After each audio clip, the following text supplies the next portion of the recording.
Bismillahirrahmanirrahim.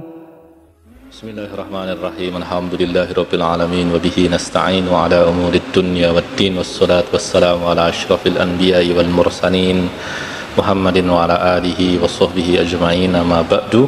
Rabbana zidna ilma warzuqna fahma. Allahumma anfa'na bima 'allamtana wa 'allimna ma yanfa'una wa na'udzu bika min ilmin la yanfa'. Allahumma taqabbal minna innaka antas samiul alim wa tub 'alaina innaka antal ghafurur rahim. Allahumma rfa' 'anna al-waba' wal bala' wal ghala' ya rahman ya rahim. Allahumma barik lana fi Rajab wa Sya'ban wa ballighna Ramadan ya mujibas sa'ilin.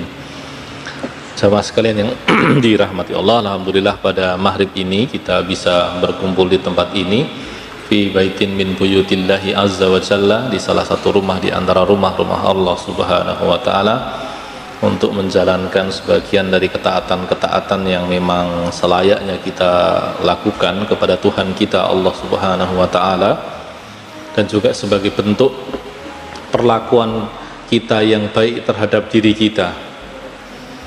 In ahsantum ahsantum li anfusikum wa in asatum falaha.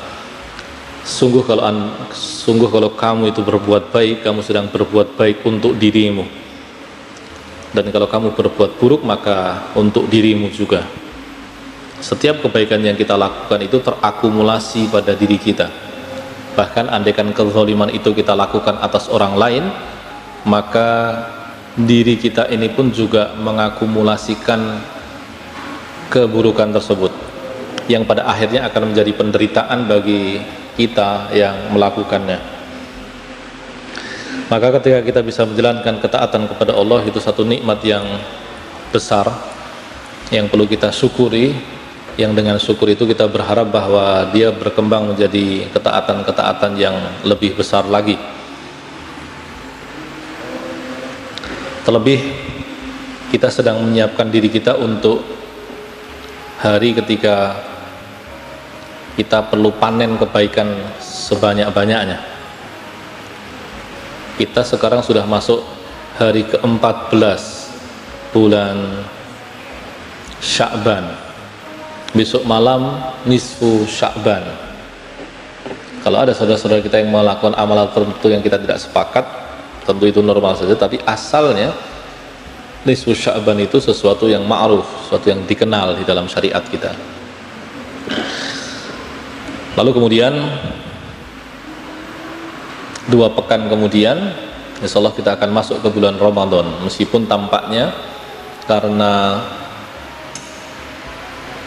di hari Sabtu tanggal 2 April 2022 besok itu matahari itu baru masuk hanya sekitar 1 derajat. Itu maka kemungkinannya tidak terlihat kalau jadi bulan barunya itu di maghrib malam Sabtu itu nggak sampai 1 derajat apa ya, itu sehingga kemungkinan tidak terlihat hilalnya. Maka kalau tidak terlihat hilalnya maka hampir pasti awal puasanya berbeda. Bagi pengguna ru'yah dengan pengguna hisab akan berbeda. Termasuk kemudian lebarannya kemungkinan juga akan berbeda. Maka menyiapkan hati dan menjaga lisan di dalam menghadapi situasi ini menjadi penting. Ya, kita perlu melatih diri kita untuk berbeda pandangan dan kemudian mengungkapkan perbedaan itu dengan baik begitu. Ya, sekurang-kurangnya bagi yang tidak tahu pokok perdebatannya itu cukup mengatakan saya memilih pendapat ini dan kemudian terpaksa berbeda itu ya. Tidak perlu masuk perdebatan yang selain pening ya kita nggak paham. Seringkali keributan itu kan antara yang nggak paham dengan yang nggak paham kan. Kalau sama-sama paham ya sudah, karena yang namanya paham itu ya udah, berarti nggak perlu ribut. Itu. Baik, kita lanjutkan bahasan kita. Kemarin kita sampai bahasan tentang nuzulur Rasul sallallahu alaihi wasallam ala Abi Ayyub Al-Ansari. Ya, seperti sudah disebutkan bahwa unta Nabi Muhammad sallallahu alaihi wasallam itu berhenti sendiri. Di tempat di mana berhentinya unta itu didirikanlah Masjid Nabawi yang kita kenal saat ini. Tetapi Masjid Nabawi yang kita kenal saat ini berbeda dengan Masjid Nabawi ketika pertama kali didirikan. Saat ini sudah jauh lebih mewah dan jauh lebih luas. Ketika didirikan pertama kali sederhana saja. Anda jangan bayangkan bahwa masjid itu kemudian berlantai seperti ini ya. Enggak. Tanah itu, makanya kalau hujan itu, makanya di antara penguat kenapa ada jamak berkaitan dengan Zuhur Asar dan Maghrib Isya karena hujan. Itu karena situasi masjidnya pun juga tidak mendukung. Tapi bagi kita syukurnya kekeringan itu masih berlaku, karena hadisnya tidak pernah dihapuskan atau arahan Nabi berkaitan dengan itu tidak pernah dibatalkan. Dan kemudian selain bahwa tempat berhentinya unta itu menjadi tempat berdirinya Masjid Nabi, ya, yang harus dipahami adalah rumah Nabi ada di sebelahnya atau dekat dengan titik di mana didirikan Masjid Nabawi tersebut. Berkaitan dengan riwayat mengenai iktikaf, kita temukan bahwa Nabi ketika iktikaf itu membuat tenda di dalam kompleks masjid, sehingga kalau keluar kompleks masjid berarti kan iktikafnya batal. Tetapi ketika Nabi misalkan berurusan dengan kebutuhan entah makanan ataupun kemudian termasuk dalam riwayat disebutkan menyisirkan rambutnya, beliau tinggal membuka tendanya dan kemudian meletakkan kepalanya keluar, dan disitu nanti Aisyah radhiyallahu anha menyisirnya. Berarti dekat. Adapun nantinya Nabi Muhammad SAW itu meninggal dan dikuburkan di rumahnya. Ketika beliau dikuburkan di rumahnya, Ibunda Aisyah masih tinggal di dalam rumah itu. Kalau dalam benak kita yang sudah terbiasa melihat kuburan itu terpisah, itu kan bayanginnya kan ngeri. Nah, nanti ketika Abu Bakar meninggal, beliau juga dikuburkan di samping Rasulullah di dalam rumah itu. Dan karena yang ada di dalam rumah tersebut adalah jenazah suami dan bapaknya, bagi ibunda kita Aisyah, beliau ketika beraktivitas melepas kerudung, beliau tidak sungkan itu, beliau tidak merasa ada hambatan begitu. Tapi nanti ketika Umar bin Khattab radhiyallahu anhu meninggal dan dikuburkan di sampingnya lagi, maka saat itu Aisyah beliau tidak pernah melepaskan kerudungnya meskipun di dalam rumahnya. Itu sampai segitunya. Nah, adapun ketika unta itu berhenti di titik yang kemudian menjadi Masjid Nabawi, beliau bermalam di awal-awal sampainya beliau di Madinah itu di rumahnya Abu Ayyub Al-Ansori. Ini seorang sahabat mulia dari kalangan Ansor, ya kan, nggak mungkin namanya Ansori ternyata muhajir, itu kan nggak mungkin. Beliau disebut Ansori karena Ansor, ya. Wa nazala Rasulullah sallallahu alaihi wasallam ala Abi Ayyub Al-Ansori hatta buniyat lahu hujuratuhu. Ya. Beliau tinggal di rumahnya Abu Ayyub sampai kemudian nanti dibuatkan kamar, ya, tentu kemudian belakangan menjadi rumah beliau begitu. Fahaza Abu Ayyub radhiyallahu anhu a'dhama asy-syaraf bi nuzulin Nabi sallallahu alaihi wasallam alaihi. Dan tentu Abu Ayyub merasa betul-betul mendapatkan kemuliaan yang besar. Ya, selain bahwa memang Nabi Muhammad itu adalah sosok yang memang layak dimuliakan, Abu Ayyub tahu betul nilai Nabi. Kalau Abu Ayyub misalkan dia bukan orang yang beriman, bisa saja ada hambatan dalam hatinya dengan menginapnya Nabi di rumah beliau. Misalkan yang jadi tempat atau rumah yang menyambut Nabi itu misalkan Abdullah bin Ubay bin Salul, itu tentu dia tidak akan merasakan syaraf, dia akan merasa terganggu begitu. Tapi Abu Ayyub karena dia termasuk pembesar yang sudah sejak awal berislam begitu, maka beliau merasa terhormat dengan tinggalnya Nabi di rumah beliau meskipun hanya beberapa saat. Nah, yang menarik ketika para muhajirin ini sampai di Madinah, ada wabah, dalam bahasa Arab menyebutnya wabah. Makanya di antara doanya kan Allahumma rfa' annal waba wal bala wal ghala.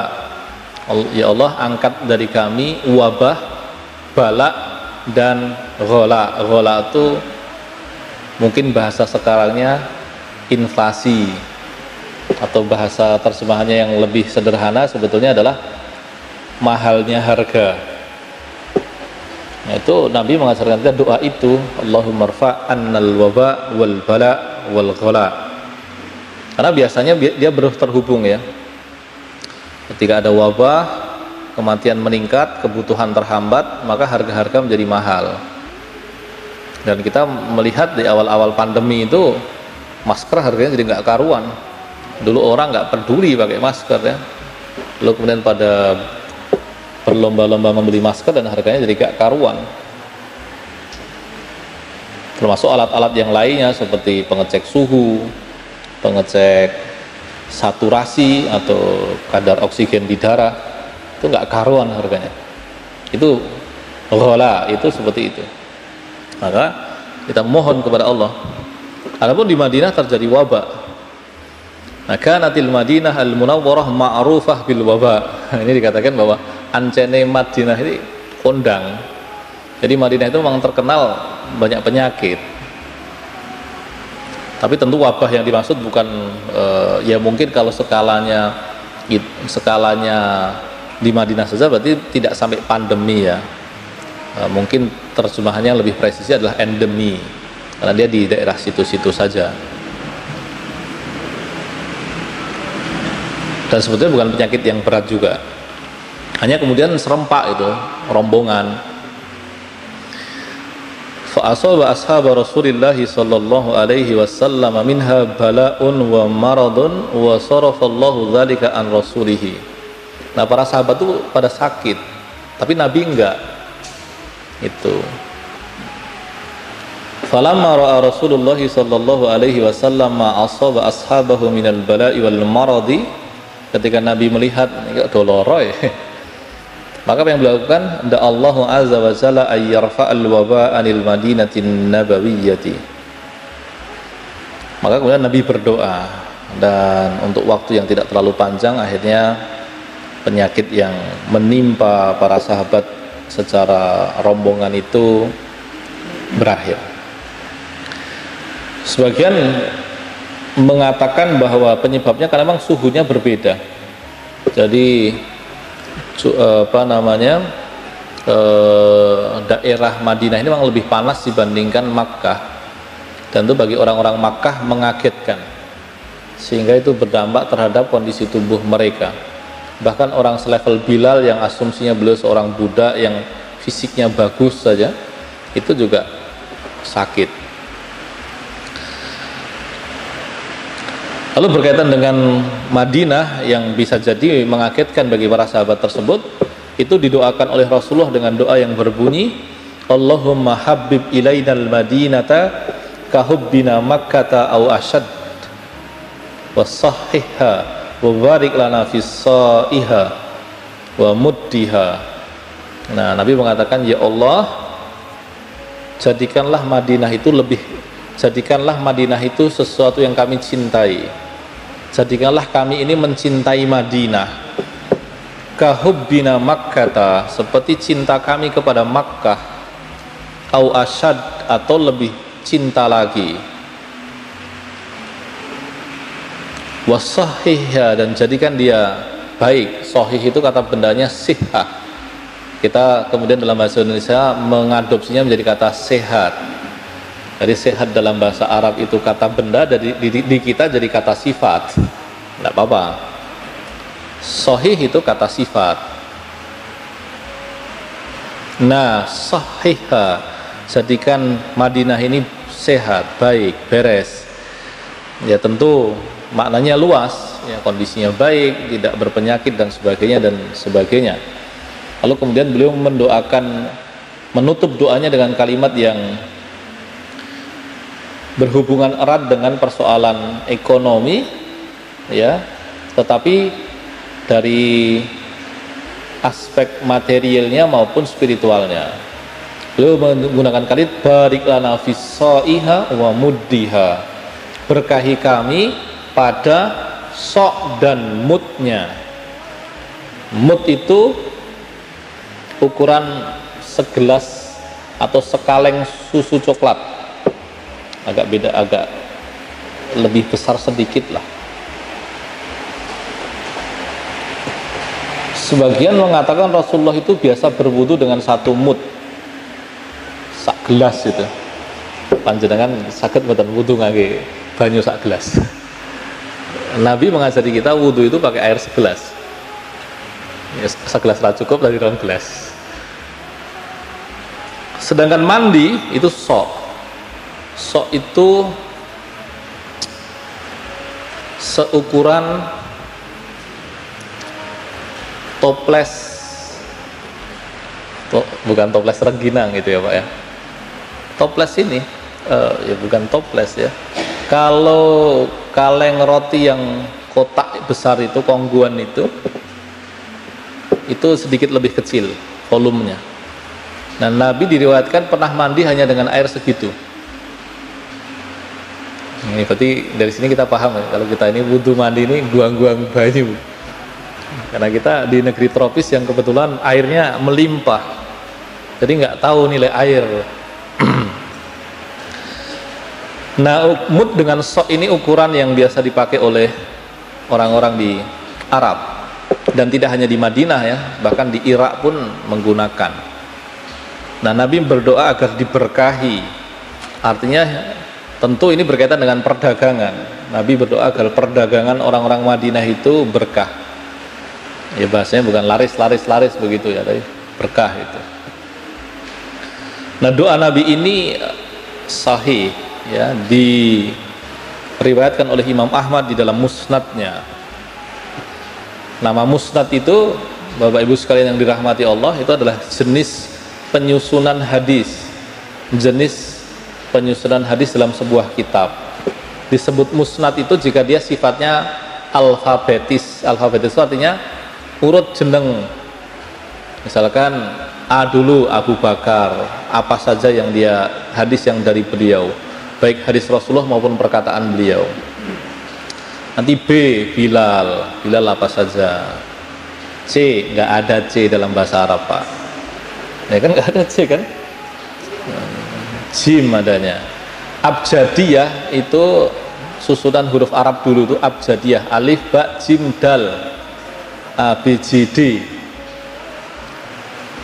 Jadi urutannya itu kalau ada yang urutannya itu A, B, C, D, bukan A, bata saja, bukan. Jadi keyboard namanya QWERTY. Jadi kalau keyboard itu jadi Q, W, E, R, T, Y. Kalau dulu A, B, C, D, alif, ba, jim, dal. Nah, itu ya. Nah, itu musnad itu begitu itu. Adapun musnad yang terkenal itu dari Imam Ahmad bin Hambal, karena hampir 50.000 hadis. Itu cukup banyak.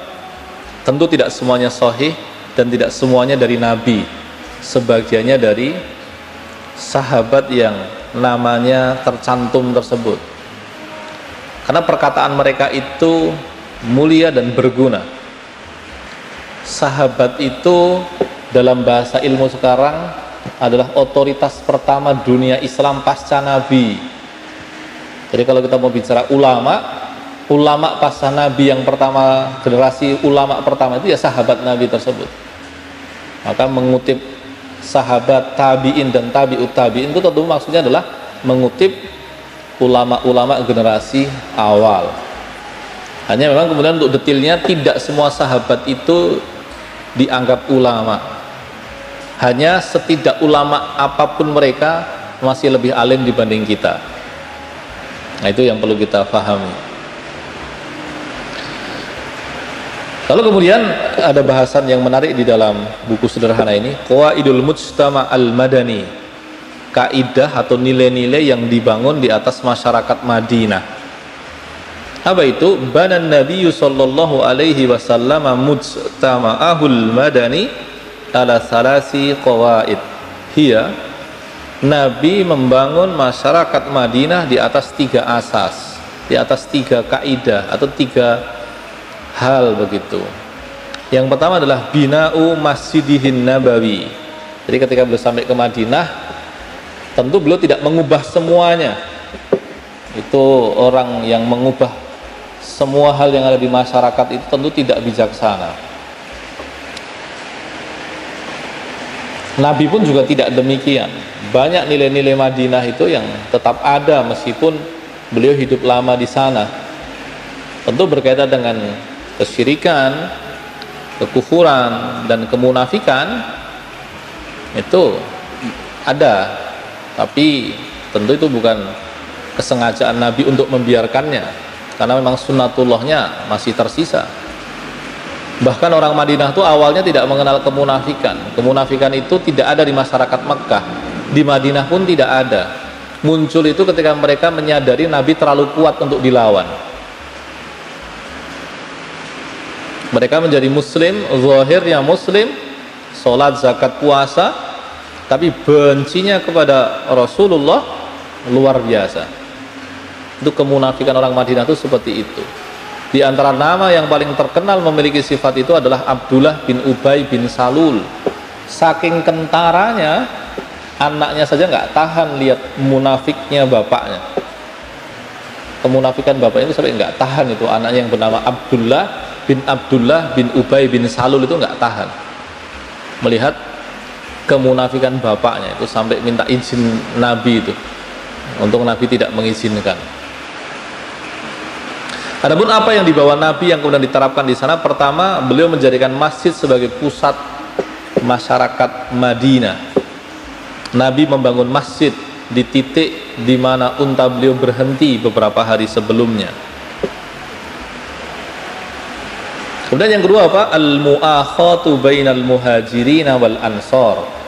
Beliau mempersaudarakan antara orang-orang muhajirin dan ansor. Mempersaudarakan itu mungkin di kalangan anak muda zaman sekarang itu seperti hal asing, hal aneh itu. Ya loyal sebagai teman mungkin ya, tapi sebagai saudara itu tradisinya di zaman sekarang kayaknya sudah tidak ada. Tapi di kalangan orang-orang sepuh dulu yang namanya persaudaraan itu bisa lekat meskipun bukan darah. Di zaman Nabi Muhammad itu dipakai untuk membuat orang muhajirin dan ansor itu terikat satu dengan lainnya. Yang muhajirin tidak merasa asing di negeri barunya, yang ansor merasa tidak diganggu oleh kedatangan saudara muslimnya. Termasuk kemudian yang ketiga, kitabatus shahifah. Nabi menulis perjanjian antara muslim dengan orang-orang non muslim di kota Madinah. Di dalamnya diantaranya adalah orang-orang Yahudi. Tapi jangan dianggap bahwa orang Madinah hanya dua itu ya, bukan hanya muslim dengan Yahudi. Di sana ada yang masih musyrik, dan jangan lupa yang munafik. Tentu yang munafik ini secara zahir tidak terhitung, karena zahirnya dia muslim. Nah, berkaitan dengan kata munafik ini, kita perlu mengenal ya, ini sebuah kata yang di dalam Al-Quran itu sentral, penting sekali. Munafik itu nama bagi pelaku. Kata bendanya adalah nifaq. Kalau diterjemahkan ke dalam bahasa Indonesia, munafik itu pelaku, bisa tetap ya, konsisten. Tapi kata bendanya itu bisa dua, bisa nifak itu sendiri atau kemunafikan. Nah, di dalam hadis Nabi yang cukup terkenal disebutkan 3 tanda orang munafik. Ngomong bohong, dipercaya khianat, janji ingkar. Di hadis yang lain ada satu kriteria lagi, jika bermusuhan dia berbuat jahat. Tetapi itu berkaitan dengan akhlak, itu disebut dengan nifak asghar atau nifak amali atau nifak akhlaki, kemunafikan yang sifatnya kecil, tapi meskipun disebut kecil dia mengkhawatirkan. Dia kemunafikan kecil, kemunafikan praktis ya, berkaitan dengan perilaku gitu. Quran tidak bicara itu. Quran tidak bicara itu. Quran bicara tentang kemunafikan akidah, nifak akadi, yang kemudian di Quran itu gambarannya itu luar biasa. Orang munafik itu gambarannya itu banyak di banyak tempat. Al-Baqarah 1 sampai 20 itu mengulas orang beriman cuma 5 ayat, 4 ayat sebetulnya kan ayat pertama kan pembukaan. Tentang orang kafir 2 ayat, tentang orang munafik sampai 13 ayat. Berarti banyak kan? Makanya para sahabat Nabi itu takut dengan kemunafikan. Maka kalau kita merasa aman, berarti ada yang salah dengan iman kita. Nah, Quran itu menggambarkan orang munafik itu dengan ungkapan-ungkapan yang ngeri-ngeri. Misalkan apa? Fabasyirhum bi'adzabin alim. Beri mereka kabar gembira. Apa kabar gembiranya? Adzabun alim. Azab yang perih, azab yang pedih. Jadi dikasih surprise tapi azab. Apalagi?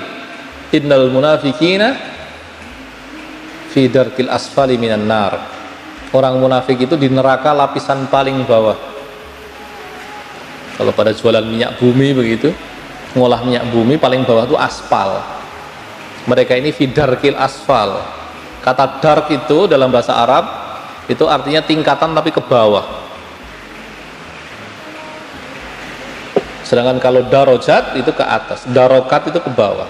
Darkil asfal itu ke bawah, paling bawah. Orang kafir itu masih lebih atas dibandingkan orang munafik. Dan kita berlindung kepada Allah dari hal itu. Tetapi menariknya Nabi Muhammad itu tahu siapa orang-orang munafik di sekitarnya. Namun hanya satu sahabat yang diberitahu oleh Nabi siapa saja mereka itu. Itu Hudzaifah bin Al-Yaman. Yang tahu cuman itu. Ketika Umar bin Khattab mencoba mencari tahu, tidak diberitahu. Dan Umar langsung paham bahwa berarti Nabi tidak mengizinkan. Maka kemudian Umar yang paling penting menyelamatkan dirinya kan, beliau tanya, saya termasuk enggak?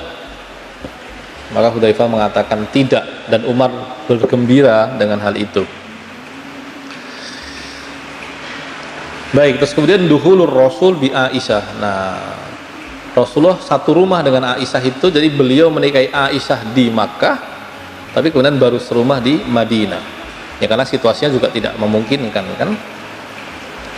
Fi Syawal min as-sanah al-ula lil hijrah bana aidahu Rasulullah sallallahu alaihi wasallam bi ummil mu'minina Aisyah radhiyallahu anha fa kanat ahabba nisa'ihi ilaihi. Syawal di tahun pertama Hijriyah, Nabi hijrah itu bulan apa? Kan perintah Allah itu kan izin pertama kan Muharram. Beliau baru berangkat itu Rabiul Awal kan, baru berangkat 12 Rabiul Awal, beliau sampai ke Kuba ya. Nah berarti setahun kemudian Rasulullah baru serumah dengan Aisyah di Syawal berarti tidak sampai setahun ya, berarti kan Dzulqa'dah, Rabiul Awal, Jumadil Awal, Jumadil Akhir, kemudian Rajab, Sya'ban, Ramadan, Syawal. Berarti sekitar 6 bulanan setelah beliau sampai di Madinah. Beliau serumah dengan Aisyah dan dikatakan bahwa Aisyah adalah perempuan atau istri yang paling dicintai Nabi. Karena kan yang memang paling belia, kemudian dinikahi dalam kondisi masih bikr itu masih perawan dan cerdas itu Aisyah. Aisyah itu termasuk ulamanya sahabat. Aisyah itu termasuk alim di kalangan para sahabat. Sebagian persoalan itu didahulukan riwayatnya Aisyah, khususnya persoalan-persoalan yang berkaitan dengan rumah Nabi, sholat sunnahnya Nabi di rumah, ya Aisyah yang didahulukan. Tentang apa yang dilakukan Nabi di rumah, riwayat Aisyah didahulukan. Lalu kemudian apa? Taghayyuru ismi Yasrib, ya, nama Yasrib berubah. Taghayyara Rasulullah sallallahu alaihi wasallam isma Yasrib ila Tabah wal Madinah wa Taibah. Faqala Rasulullah sallallahu alaihi wasallam innallaha sammal madinata Tabah. Ini hadis dari Imam Muslim. Nabi mengubah nama Yasrib, itu nama lamanya Yasrib ya, yang tentu nama itu menyimpan memori permusuhan atau perang saudara. Diubah namanya, tentu salah satu gunanya adalah untuk menghilangkan memori itu. Nah, orang-orang non-muslim hari ini banyak mengubah simbol-simbol kita di dalam negeri kita agar kita lupa pada memori kita. Simbol-simbol Islam hilang, nama jalan diganti, nah, memori kita kepada masa lalu hilang. Nah, masalahnya yang hilang memori kita tentang Islam kita. Nah itu, misalkan Jamaah Masjid ini masjidnya namanya diganti gitu, jadi Masjid Bantul gitu ya. Itu ada sebagian ingatan itu akan hilang.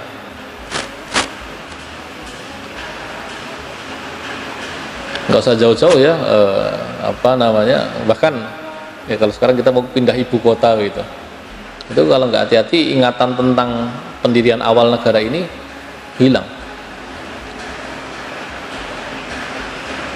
Nah, Madinah punya beberapa nama. Ada nama Tabah, ada nama Taibah, ada nama Madinah. Berkaitan dengan nama Tabah itu Rasulullah mengatakan Allah yang memberi nama Madinah dengan Tabah. Tabah seakar kata dengan kata Thayyib. Ya, jadi itu asalnya. Yang baik, yang makna-makna semisal itu. Wa qala Rasulullah sallallahu alaihi wasallam umirtu bi qaryatin ta'kulul qura. Yaquluna Yasrib wa hiyal Madinah. Ini lebih awal ya. Ini hadis ini sudah pernah disebutkan di halaman-halaman sebelumnya. Intinya beliau mengatakan umirtu bi qaryatin, aku itu disuruh Allah untuk pindah ke sebuah tempat. Orang nyebutnya Yasrib. Nah, itu adalah Madinah. Wa qala Jabir bin Samurah kanu yusammuna al-Madinah Yasrib fasammaha Rasulullah Taibah. Hadis ini diriwayatkan oleh At-Tayalisi. At-Tayalisi itu sebetulnya nama depannya adalah Abu Dawud. Jadi ada ulama ahli hadis itu yang namanya sama. Di dalam ilmu-ilmu Islam biasa ulama namanya sama, itu biasa. Niteni itu yang penting makanya. Bagi kita yang di Indonesia yang bermadzhab Syafi'i, kita merujuk kepada Nawawi. Itu ada Nawawi yang dari Banten dengan Nawawi yang imam yang ada di masa lalu. Nah, sedangkan At-Tayalisi di sini Abu Dawud. Abu Dawud. Yang terkenal yang nama belakangnya As-Sijistani. At-Tayalisi ini memang kemudian koleksi hadisnya tidak sekuat As-Sijistani. Yang lebih kondang bagi kita kalau kita nyebut nama Abu Dawud itu yang As-Sijistani, bukan At-Tayalisi ini. Adapun hadis barusan ya dari Jabir bin Samurah itu, beliau mengatakan dulu orang-orang menyebut Madinah itu dengan Yasrib, maka Rasulullah menamainya dengan Thayyibah. Hadis itu hadis sahih dari riwayat Tayalisi. Kemudian apa? Tasyri'ul adzan. Nah, adzan disyariatkan. Jadi perintah sholat lebih awal, syariat adzan muncul belakangan. Syuri'al adzan fi sanah al-ula lil hijrah, masih di tahun yang sama, belum masuk tahun kedua. Nanti masuk tahun kedua itu peristiwa besarnya adalah perang Badar. Wa kullu riwayat allati tadhkuru anna al-adhan syuri'a fi Makkah qabla al-hijrah aw fil Isra wal Mi'raj la yasbut minha syai'. Jadi riwayat yang mengatakan bahwa adzan itu disyariatkan di Mekah atau bahkan ketika Isra Mi'raj itu riwayatnya tidak benar. Riwayatnya itu tidak sahih begitu. Di sini mengatakan bahwa adzan itu disyariatkan di Madinah. Nah, kalau cerita lebih lengkapnya, jadi tentang panggilan adzan itu memang ada cerita. Saat itu sempat ada rembukan begitu. Bagaimana cara mengundang kaum muslimin untuk sholat? Ada yang menyarankan lonceng, nanti lonceng kayak Yahudi. Nah, yang menarik adalah Umar bin Khattab melihat di dalam mimpi bunyi adzan yang kita kenal sekarang. Itu yang kemudian direkomendasikan kepada Rasulullah Muhammad SAW, dan kemudian itu ternyata diterima. Beberapa saranan Umar itu diterima Nabi dan sebagainya direkam di dalam Al-Quran atau Quran menceritakannya. Nah, kemudian di awal-awal itu Rasulullah punya 4 orang muadzin. Jadi di dalam Islam itu sebetulnya sebagian pekerjaan itu dikhususkan imam, muadzin itu agar standar begitu, agar sesuai dengan batas-batas minimal yang sudah ditetapkan, syarat-syarat yang sudah ditentukan. Rasulullah punya 4 orang muadzin. Yang pertama Bilal bin Rabah, itu kondangnya. Lalu kemudian yang kedua Abdullah bin Ummi Maktum. Nah, berkaitan dengan Ramadan itu salah satu riwayat itu kan tentang adzannya Abdullah bin Ummi Maktum dengan adzannya Bilal. Nah, adzannya Abdullah bin Ummi Maktum itu lebih awal, adzannya Bilal itu yang kemudian adzan subuh. Makanya kemudian Rasulullah mengatakan kalau adzannya Abdullah bin Ummi Maktum, makanlah, masih makan nggak apa-apa. Tapi kalau sudah Bilal berarti sudah selesai. Baik, secara ringkas tinggal 2 nama lagi, itu Sa'ad Al-Qarat dan Abu Mahdurah. Itu nama-nama yang merupakan muadzin Nabi. Insyaallah pekan depan kita lanjutkan. Barakallahu li wa lakum wa sallallahu ala nabiyyina Muhammad. Assalamualaikum warahmatullahi wabarakatuh.